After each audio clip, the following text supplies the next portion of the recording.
Okay, on the war with Ukraine, that's the next one. No question, aggression is aggression. To transgress the international law is a transgression of international law. We can't accept it.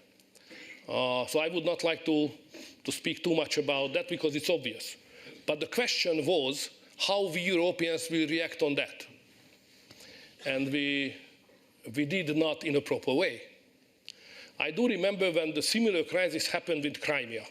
I was there at the negotiation table at that time also in the European Council, and our leaders, we together, responded to the Crimean crisis to say that we have to localize the conflict, localize and isolate the conflict. And we sent the German and the French leaders to negotiate, and we reached the Minsk Treaty, which managed somehow, not so, but managed the situation.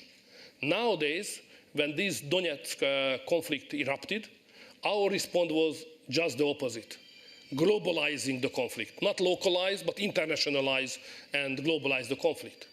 And now this issue is a global issue. I think it's bad.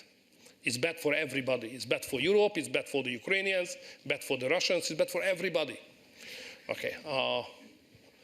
When we are speaking on that war, we have to understand where we are. What was the strategy of the West in that war? I simplify a little bit, but this is the fact. Our strategy was that the Ukrainians will fight and will win on the front line.